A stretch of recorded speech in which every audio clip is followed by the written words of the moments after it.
Hi, everybody. I'm here with Dr. Donese Worden today, and this is a really exciting show. She just got back from Europe, and they're quite a bit ahead of the United States when it comes to taking on cancer and doing integrative therapies, and also on the front of homeopathics. And she had an opportunity to really dive into homeopathics and what's going on over there, particularly in France, and quite a few other discoveries along the way. And I think, in short, Dr. Worden has just done a beautiful job in trying to take the sting out of a cancer diagnosis. And I think with good reason. She's really putting the pieces together. So let's not waste any more time and get to Dr. Worden right now. Hi, Donese. It's good to see you again, and welcome back to the U.S.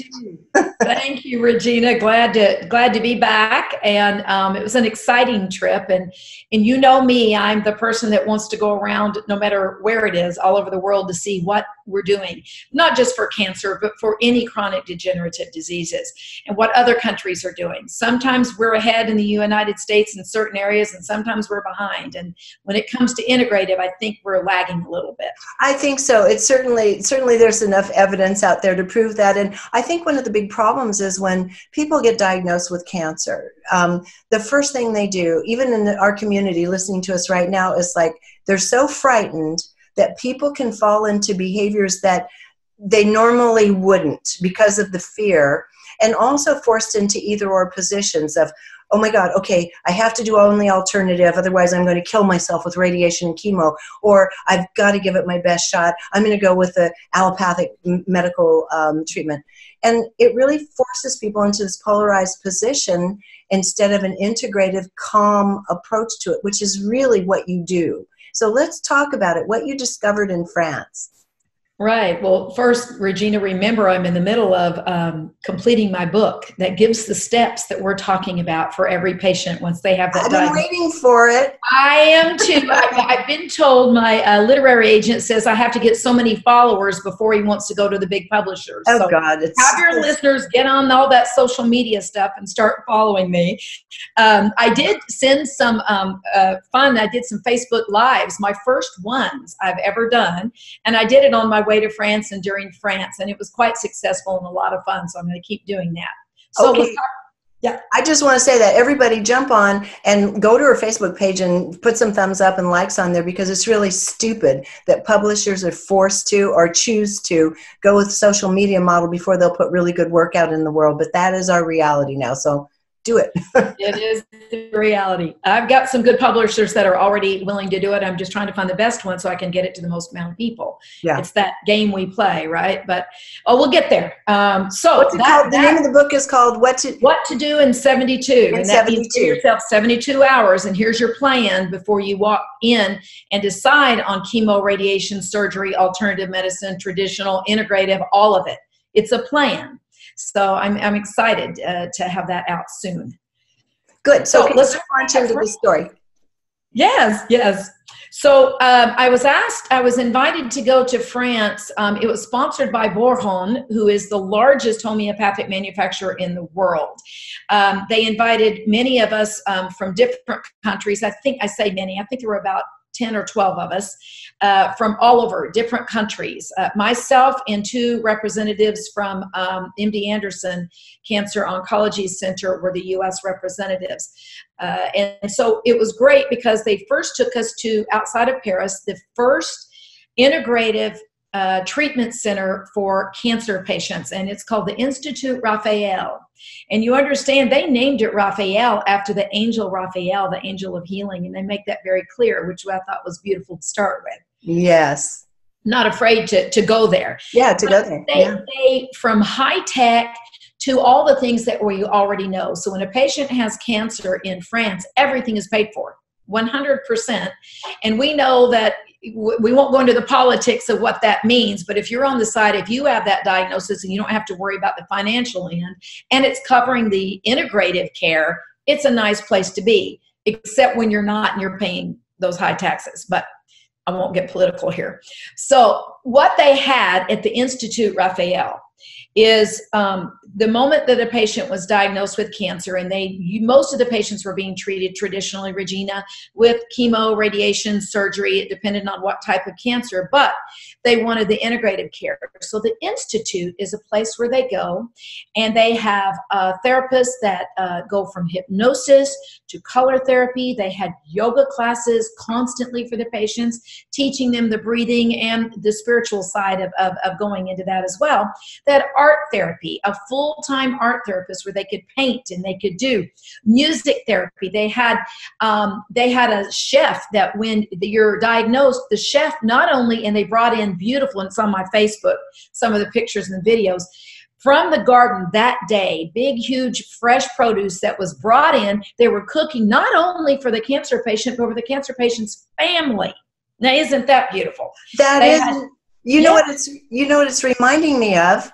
Yes. It sounds identical, literally, to the Vega clinic outside of Dornach, Switzerland. Do you remember that? Which was based on Rudolf Steiner's anthroposophical medical model for curing cancer, and had all of those beautiful elements. I have so much respect for that. That's right. Well, and we know the science shows when you're calmer, when you're out of this sympathetic running from the bear state, the body's allowed to heal, and all the therapies, no matter what you decide, are going to work better when you're out of that running from the bear state. They had sex therapists. That is amazing. In America, we just kind of push it off to the side. They don't like their bodies anymore if they've had surgery, or they had aromatase inhibitors, which means they're blocking the hormones. They've got vaginal dryness and painful intercourse.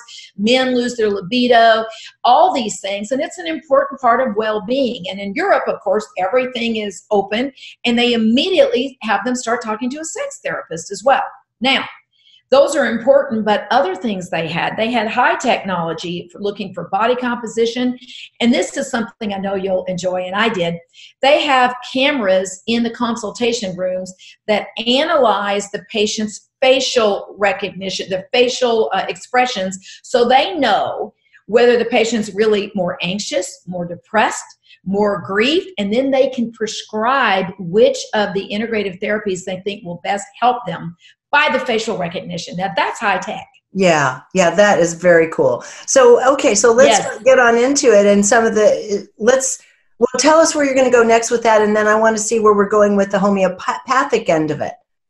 Right. So they use homeopathy in the Institute as well, and much of France did. I'll talk about politically what's going on in a minute. But Boron, after the tour of the Institut Raphael, put us on a train, and we got to go to beautiful Lyon, and that is where Boron's headquarters has been, and they employ thousands of people. They're well respected in the community, and we got to tour that homeopathic pharmaceutical. They call them medicines there, and we got to tour that facility. And Regina, I've toured many pharmaceutical and nutraceutical manufacturing plants, and they are state of the art at Boron. It was quite impressive. So we got to see that. I have to tell you, I'm just going to interject something. Years ago, I interviewed a woman who was at that time considered, I think, to be like the top homeopathic practitioner in the UK. And very serious woman, took it very seriously. And I was asking her about different makes, and she had high praise for Boron, which I thought, you can find it at any health food store. I mean, it's not special, right? And she said, oh no, au contraire, it actually is a very high quality product. So the thing is, it's cheap and it's right in the health food store. It's great. That's correct. And that's great for us. It is inexpensive, but what is going on in France, and while we were there, we knew that the national association that determines what's covered by healthcare in each country in Europe, they had the debate going on whether they were going to continue to have homeopathy covered. And for you to know, there were about 128 million francs in what were spent in homeopathy compared to the 20 billion in all pharmacy in France. And about 60% of the population there uses homeopathy. That's 38 million people. And they have for 220 years. While we were there, we were on pins wondering what the national health was going to come back. And they came back, and they're phasing it out.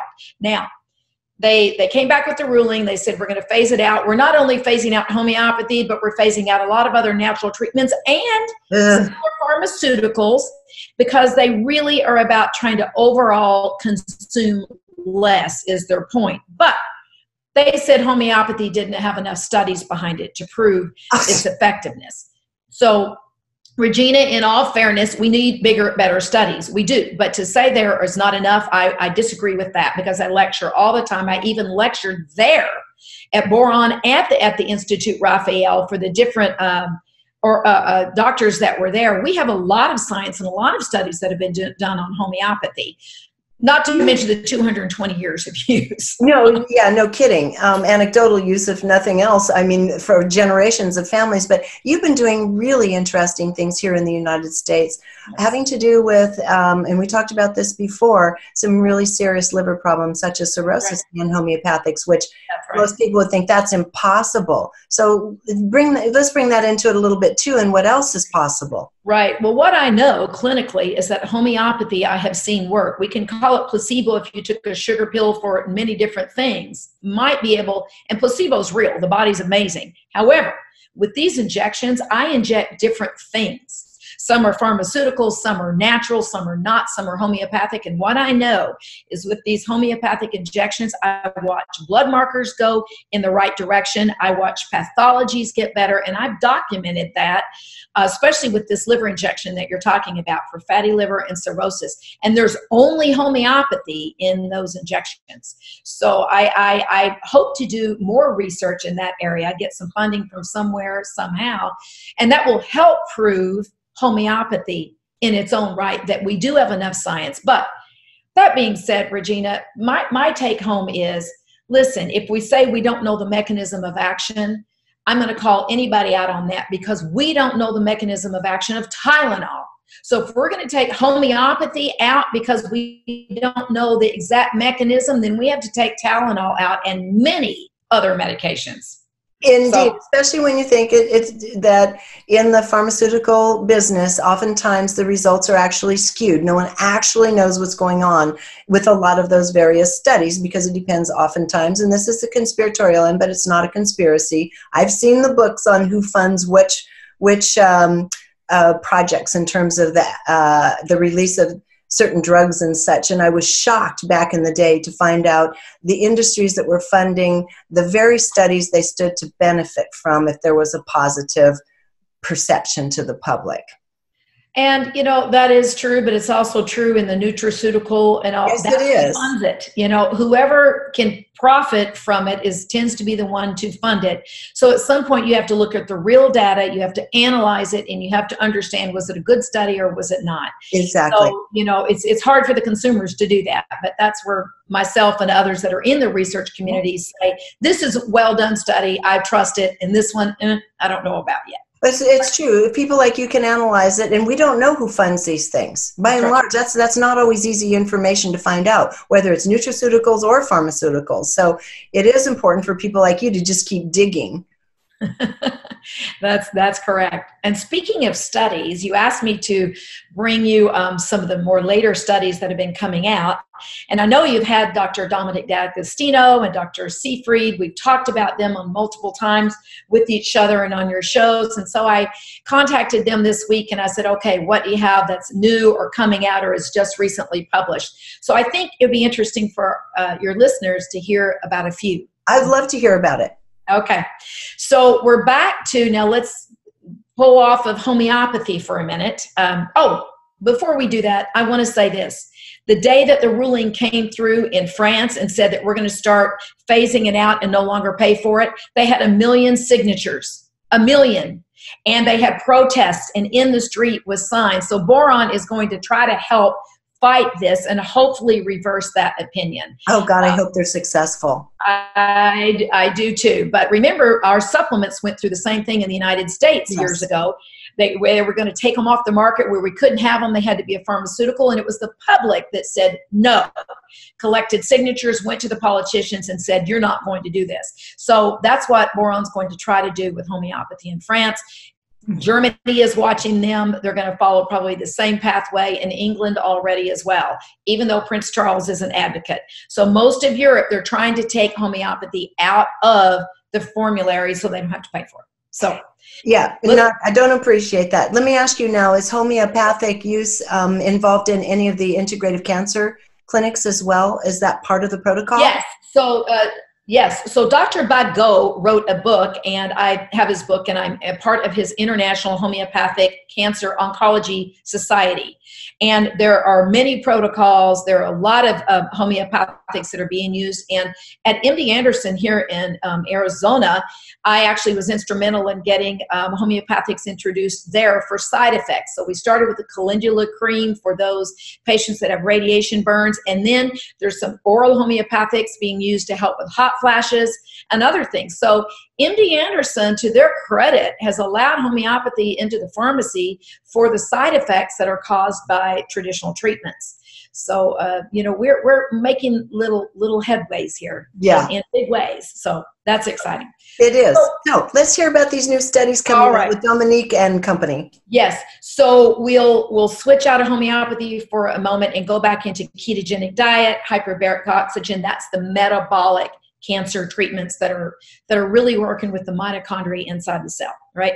So a new one is that they did a recent study, Dominic and et cetera, did a exogenous ketone supplement. So it was a ketone ester, not a salt. The esters aren't quite available in good form yet for public use, but they're going to be. They did a study with psychiatric disorders. It was very impressive. We're talking anxiety, depression, bipolar, schizophrenia, ADHD, and autism. So that's a very exciting preliminary publication that they did. And so we're getting excited. We've known that it looks very promising for cancer and Parkinson's and any other neurodegenerative diseases. So that was a great study. The second study was done on the potential protective mechanisms of ketone bodies and migraine prevention. What that means is whether you're on the ketogenic diet or you're taking a supplement that gets you into ketosis, those ketone bodies floating around in the body may be very preventive and helpful for migraines, not just the other neurodegenerative diseases that are being studied. So that was an exciting one as well. A third one was we used to worry that if somebody went into did a ketogenic diet and they had cancer or other diseases that make their skeletal muscles break down, that we were afraid of weight loss, right? It's the weight loss that we're after in other things, other reasons. But if that weight loss is going to start being catabolic, which means breaking down the skeletal muscle. So Dominic and his researchers just studied that, and actually it's showing that the ketone bodies have an anti-catabolic effect. So they're anti-inflammatory, oxidative stress, gene expression. They actually work to protect skeletal muscles, and that's why the Navy SEALs and our elite war fighters are not losing their skeletal muscle on this diet as well. So that was a good proof of principle as well. That one. Interesting. What else? Let me ask you a quick question here. Sure. Because most people that are familiar with the notion of ketogenic diets are like, oh my God, it's so strict, I don't think I can do that. Are you saying that some of these products that are starting to come online will put the body in that ketogenic state if you're on, just say, an average kind of diet, or do you still have to stay somewhat close to a carb-restricted diet for those supplements to work? Right. Well, we want them to a certain amount of ketosis, right? And so we're learning more. One of the other new studies that just came out was adiposity and energy balance, which means working with the mitochondria. And we're knowing now that at about 30%, if you have 30% of your diet, either it's from you're eating that way or you've got a supplement, that the magic happens. Obesity, we start working on with 20%. So with the newer science that are coming in, Regina, we're going to get very tailored. What is it you're trying to accomplish and how can we do it? But yes, the supplements will help so you don't have to be quite so strict on the diet. Interesting. Okay, good. Yeah. So on to study number 4. That's good to know. So the one that I just mentioned it, that ketone esters, the esters, not the salts that are available now, is looking at adiposity and how it's working with the mitochondria. And they know those percentages were coming off of that study, at least preliminarily, and that's exciting. Other new ones from Dr. Seyfried, Tom Seyfried, who wrote the Metabolic Theory cancer, right? I asked him, and he's got a couple of new papers out. Let's talk about glioblastoma, which has the highest mortality rate of all cancers.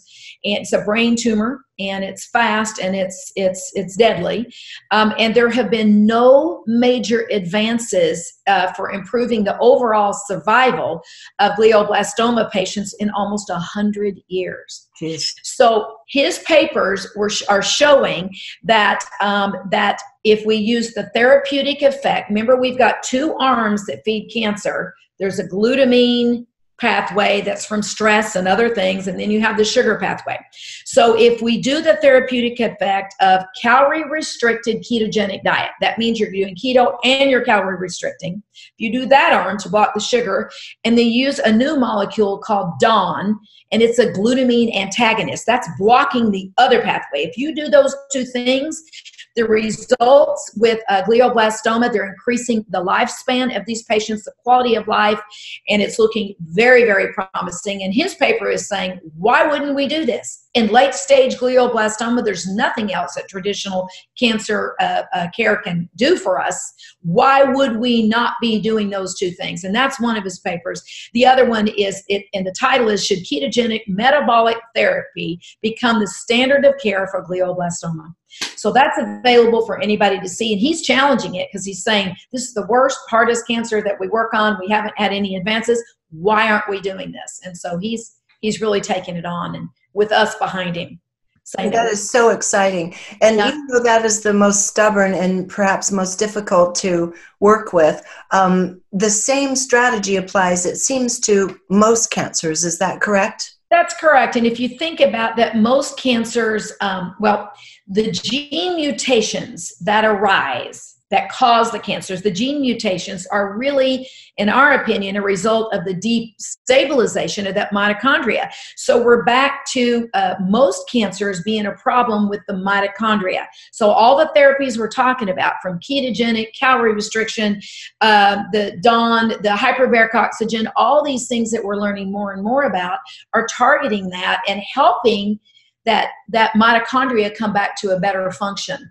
And also helps, as we've discussed in in some of our other talks, is that if you decide on chemo and you decide on radiation and surgery, doing these therapies around those actually helps them work better, and you come out of it a little bit better as well.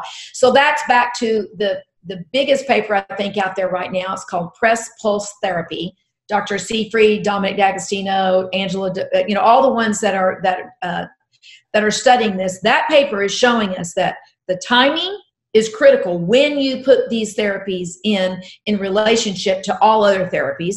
The dosage and the sequence, very, very important. And so we're learning more and more, and it's getting more and more exciting. So I think we're going to be able to do a lot better with our cancer patients very, very soon. We already are. We already are. It's very exciting. And again, so much of it is mental and emotional to begin with, where people jump on something. You've got to get your book, What to Do in 72, out there. We've been talking about it for years. I will. So important.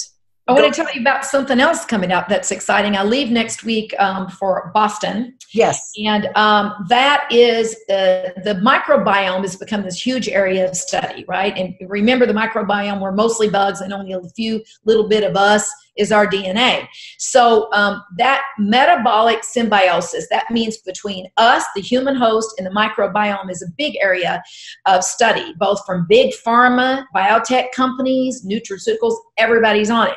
So these conferences are popping up with the top researchers in the world, and pharmas, the big pharma, all of it, that are looking at product development, from diabetes to arthritis to all of it. But there's one next week, and it's the first one, the microbiome in cancer. So I'm going to be there. I am there for the pure purpose of what is the latest research, because sometimes we can look at that latest research and it might take 10 years for it to become standard of care or go somewhere. But we may have natural treatments or certain probiotics right now that we could start using with this leading edge research. And that's why I'm there. I'm after product development, where I can get a hold of things, create new things with the best formulators in the country, and look at the latest research and not wait to start helping our patients. So I'm excited about that one. I love it. Okay, so I wanted to ask you about something else. We were just talking casually just before we started rolling the camera, and I was saying, gosh, I'm so tired of sudden allergies. I never had allergies before. Now it's like everything in the air, food and everything. And I'm thinking, hey, this histamine story is making some sense. And you said, yeah, but you got to back up a bit. So for all of us who are really kind of suffering from various symptoms having to do with gastrointestinal to, whether it's migraines, whether it's drippy sinuses and so forth. Right. Let's talk about that cycle a little bit. Right. Well, one of the most important places to look is the microbiome, is the gut, what's going on there. If we have leaky gut, that permeability problem, you're going to be more prone to allergies, more prone to infections, more prone to nutrient deficiencies because you can't break down your food. And remember the brain-gut connection. The neurotransmitters are the majority made in the gut, and they're modulated between the brain and the gut. So our emotions, our anxiety, depression, sleep, all of it is modulated by the gut health. So that's why the microbiome is a huge area of study, because if we can get a little bit better of individually, like what's going on with you as a certain patient, and I know which ways to treat that microbiome, which bugs need to be introduced or not introduced, then we're going to get a lot better with all of these pathologies you're talking about. Yeah, that's exciting. That's why I wanted to bring it up, because it's just a little personal thing that a lot of people are going through right now. It's like, I never had allergies before. But so you have a couple more things happening in Boston, and then you're going to be heading to Mexico. So let's wrap up Boston and head to Mexico. That's correct. So in Boston, I will be going to Boston College with Dr. Seafried to tour his lab there. I know his research, been following, but I'll actually get a tour of the lab, and I'm going to do some Facebook posts and lives and all that stuff from there and make it fun for everybody. Also going to a new company that does the IgG delayed food sensitivity testing to look at their manufacturing facility, and I'll be sharing that as well. That's along the line of this leaky gut that you're talking about, Regina. The foods that cause inflammation are an important piece. So I'll be doing that. Now, off to Mexico. Sanoviv is an oncology hospital. It's been around for a while. They've always been integrative. They've always included homeopathy. They've always included the mind and body with the chemo, the radiation, and this and that. They've been around a long time, and it's beautiful. It's on the ocean. So I'm going to talk more to them about the metabolic therapies. They already have hyperbaric oxygen chambers there. They already know and implementing low carb diets, but we're going to get more specific with the protocols that I can get from the researchers to hand to them to say, let's start really analyzing, collecting data. And a big piece of what I did in France and what I'm doing in Mexico and what I'm doing with the new global metabolic oncology group, that means doctors from all over the world, is saying we've got to collect data and we've got to do it now. And we do case histories, and there's a big program that I'm teaching everybody about. We can share the data, we can share our cases and start going forward. So that's exciting. I'll be at Sanoviv and touring that, but I'll be lecturing on new and how they might be able to introduce more of these metabolic therapies and protocols into what they're already doing, which is already amazing. It's excellent. And I like the spirit of cooperation, and that you all understand the importance of this story coming forward, that these strategies and how we treat our bodies, how we feed our bodies, and chronic ill effects of the diets we've been consuming and so forth, and the lifestyle we've been living. I love the fact that you're all on the same page. You're all getting what it takes to reverse that, and that you're cooperating and sharing data. This is just huge. Instead of one university trying to wrap up the studies behind something that's going to benefit one particular pharmaceutical company who's going to compete with another. I love the spirit of cooperation going on with you. And it is integrative care. Most doctors and most institutions that do integrative care, they already have their mindset in the right place, right? Yeah. And they want what they consider is best for the patient. Sometimes that means, in their opinion, chemo, radiation, and surgery. Sometimes it doesn't. It means integrative. But the problem is, in the United States, is I don't have a place where when patients call me for these resource consultations or become patients, Regina, it's hard for me to piece together. I've got the protocols and I say, this is when you need to do hyperbaric oxygen. This is how you need to do keto. But to find it all in one place where they live, one hospital, like in France, like in Mexico, that doesn't exist. I'm working with another nonprofit organization. We're helping to start in New Mexico on Native American land. So now we could start there. But the reason why I'm going to Santa Fe, they already have something. They have the equipment. They're existing. So, you know, we can tell patients about clinics to go to outside of the United States, and there are a few in the United States and physicians that are doing some of the pieces, but we really need a hospital, and that's something that's on the wish list for sure. I love it because some other really interesting kind of energy technologies are being considered and played with on Native American land because they can operate outside of some of the parameters of, yeah. And so this is really encouraging. So do you think this is actually going to be in the making? This clinic? We're in the middle of it now. The discussions are going with the Native American tribes. The next discussions are with the mayors and then the governor of the state. I mean, it's a whole political thing that has to happen, and things don't move very quickly with the Native Americans. And I can say that because I've got a big percentage of Native American in me, but I move quickly. But I, you know, who knows when that will be available, but we're working hard on it. And we've got these this global group, metabolic group that I'm talking about. And those doctors are wanting to refer to me and others to get the therapies. And we're saying, I don't have it all right here. I can piece it together. I can tell patients and help them find where to go in their areas. But, you know, it's just frustrating. So we're getting there. We're getting there. And globally, we're definitely getting there. And I think the United States will follow.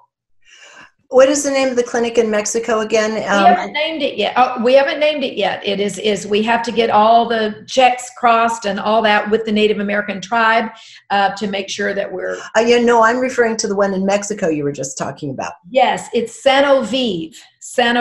And I have referred patients there in the past.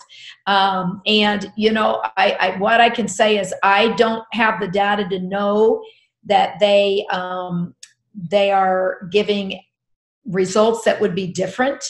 If the patient had not gone to do their therapies, they collect their own data. I will be looking at that a lot more closely when I go. But those who want truly integrative care, it's a nice place and it's on the ocean. Data-wise, I don't know yet, Regina. Yeah. But they are interested also in collecting the data with this new tool that we have, online data, to do the case histories and do publications and get it published in major journals. So now we can really move forward. Yeah. Well, Denise, just to let people know too, you are a research hound. Everybody knows this about you. You're constantly scanning for everything new in these areas of passion for you. And you talk about that in your newsletter on your site that people can sign up for on your site, The Truth in Medicine. So that's a really nice resource for people to follow, aside from our little talks and other media that you do. Anything else before we sign off for today? No, I'm just excited. I want people, if they are interested in what I'm talking about, start following me on all my social media channels. That helps me get the book out there and helps me to get the information out to the public that I'm privy to on these amazing researchers from these amazing institutions, so that people have hope, Regina, so that people say, oh, it is moving forward. Yes, we do have pioneers and people with ethics behind it to try to move us out of the traditional medical paradigm that we're in. The medical paradigm we're in America is broken, and someone needs to change it, and I'm ready to help be a piece of that. I know you are. Denise, thank you so much for your time. It's always very uplifting talking to you. And again, we encourage everybody, please try to go on her social media pages and give some thumbs up and some likes there so this book can get out there. I've been waiting more than 2 years, at least, for you to come out with this. So I know. Thank you again for taking time. And then when we get back together, we'll find out what you learned in Mexico and how things in New Mexico are going as well. Okay? Sounds great, Regina, and thank you for the work that you do. It's always amazing. Thank you. So everybody, you can go to drwarden.com drwrden.com, and you'll run into all of a whole slew of studies, information, the truth about medicine, and so forth. So please support Denise's work. I think it's super important that we start standing behind people who are truly trying to make a difference. And I find it personally sad that professionals have to go out and try to garner social media numbers to move their work forward, but then I'm not a huge fan of social media. So anyway, let's do what we can to support her. Until next time, thank you for joining us here on reginameredith.com. Thank you for watching this video. You can find many more like it free of charge by going to reginameredith.com. And if you're finding that this kind of content is adding value to your life, you might want to support my work by clicking on the Patreon button on the website, reginameredith.com. As a patron, you have special videos, insider commentary, and much more. Check it out.